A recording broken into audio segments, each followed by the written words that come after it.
चलिए जी बच्चों, अब हम पढ़ते हैं हाइजीन का जो मॉडल था वो उसको किस तरीके से उन्होंने प्रोजेक्ट किया था, किस तरीके से प्रपोजल दिया था।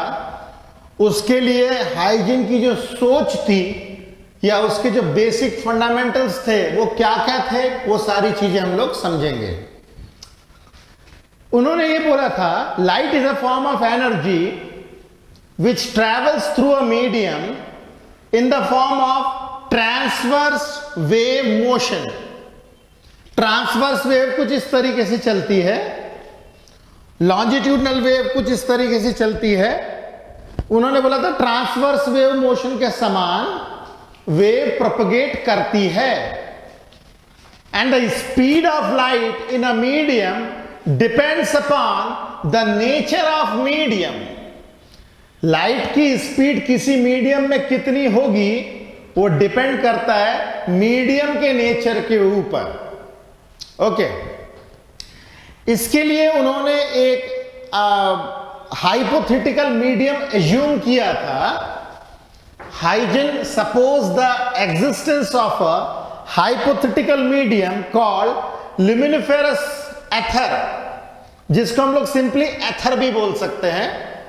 ये केमिस्ट्री वाला एथर नहीं है, ये मीडियम का नाम दिया था उन्होंने एथर। और ये मीडियम उन्होंने ऐसा मान के चला था कि यूनिफॉर्म मीडियम है, थ्रू आउट एक जैसा मीडियम, एक जैसी डेंसिटी, सब जगह पे एक जैसा मीडियम होगा, तब जाकर के हम इनके मॉडल को समझ सकेंगे। Which is uniform and filled the entire space, पूरे स्पेस में जहां पे लाइट ट्रैवल कर रही होगी वहां पे एक ही मीडियम है, यूनिफॉर्म है, हर जगह पे सेम डेंसिटी होगी। कुछ प्रॉपर्टीज जो मीडियम की उन्होंने एज्यूम की थी, पहला था मासलेस होना चाहिए मीडियम, मीडियम का खुद का कोई मास नहीं होना चाहिए। दूसरा, ये मीडियम हाईली इलास्टिक होगा, मतलब कोई भी डिस्टरबेंस हुआ तो अपने बगल वाले पार्टिकल को इमीडिएट ट्रांसफर वो करेगा। तीसरा, वेरी लो डेंसिटी, उस मीडियम की डेंसिटी भी बहुत कम थी। ओके, अच्छा, अब इस मॉडल को हम लोग कोरिलेट करने के लिए सिंपल सा एक्सपेरिमेंट अपने सामने दिमाग में रखते हैं, और वो एक्सपेरिमेंट कुछ इस तरीके से होगा।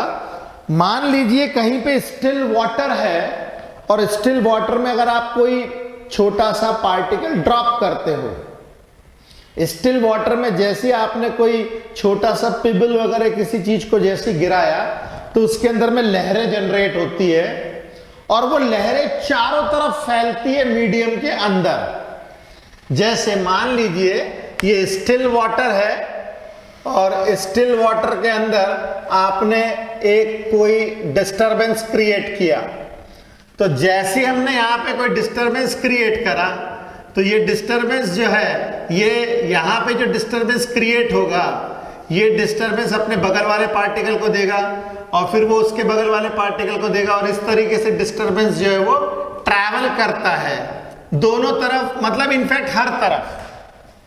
अगर आप इसका टॉप व्यू देखोगे, मतलब जब आप पानी में कोई डिस्टरबेंस क्रिएट करोगे और ऊपर से देखोगे कुछ इस तरीके से, तो आपको क्या दिखेगा कि आपको कुछ इस तरीके से दिखेगा कि यहां पे मैंने डिस्टरबेंस क्रिएट किया, और ये कुछ इस तरीके से इसके चारों तरफ वेव्स बनती हैं।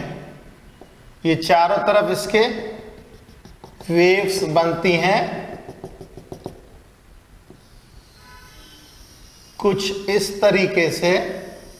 मैंने एक लाइन डॉटेड बना रहा हूं और एक लाइन डार्क बना रहा हूं, उसके पीछे भी रीजन है, अभी मैं बता देता हूं। कुछ इस तरीके से हम लोग देख सकते हैं कि वेव्स चारों तरफ जाएंगी। ये कुछ इस तरीके से वेवफॉर्म्स हम लोगों को देखने को मिलेगा। तो यहां पे जहां पे, क्योंकि ये हर डायरेक्शन में जा रही है, और यदि हम इसके ऊपर टेंजेंट ड्रॉ करेंगे तो जो भी हमें मिलता है दैट इज कॉल्ड एज रे। इसे हम लोग कहेंगे रे। ये बताएगा direction of propagation of light, ये हर डायरेक्शन में। ये इस डायरेक्शन में भी बनेगी, ये इस डायरेक्शन में भी बनेगी, ये हर डायरेक्शन में बनेगी। और इसके अंदर हम लोग देख सकते हैं कि जो ये वाला हिस्सा है डार्क वाला, जो मैंने डार्क सर्किल बनाया है, डार्क सर्किल का मतलब हम क्रेस्ट से डिनोट कर सकते हैं। ये कुछ इस तरीके से साइड व्यू अगर देखेंगे तो ये क्रेस्ट और फिर ये ट्रफ, फिर ये क्रेस्ट और फिर ये ट्रफ और फिर ये क्रेस्ट, और कुछ इस तरीके से पानी की लहरें जो है वो वेव मोशन को आगे प्रोपगेट करती है। तो यहां पे हमने जो डार्क लाइन बनाई है वो इंडिकेट कर रहा है उठा हुआ हिस्सा, ये कुछ इस तरीके से चल रही है।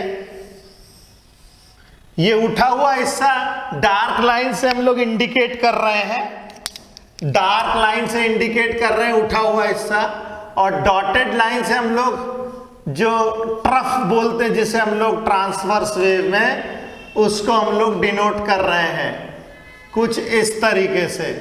ये इंडिकेट करेगा क्रेस्ट और ये ट्रफ, ये क्रेस्ट और ये ट्रफ, कुछ इस तरीके से। तो वेव मोशन हर जगह पे प्रोपगेट करती है, उन्होंने ऐसा बताया। मगर ये 2 डायमेंशनल लुकआउट हो गया, ये 2 डायमेंशनल लुकआउट हो गया।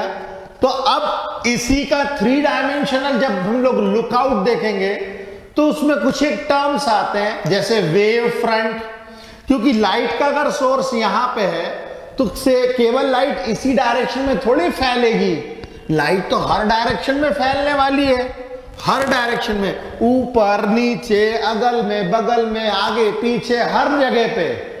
तो जब भी कोई लाइट का सोर्स कहीं पे लिट होता है, जलता है, तो उसके कारण ये चारों तरफ जो है प्रोपगेट करती है। कैसे प्रोपगेट करती है, उसके लिए कुछ एक टर्म्स थे जो हाइजीन ने हमें प्रपोज किए थे, और वो जो टर्म्स क्या क्या है इसको हम लोग अब डिस्कस करेंगे। ओके, तो चलिए पहले हाइजीन के मॉडल में क्या क्या बेसिक रिक्वायरमेंट थे आप इसे लिख लीजिए, फिर हम उसके आगे की बात डिस्कस करते हैं।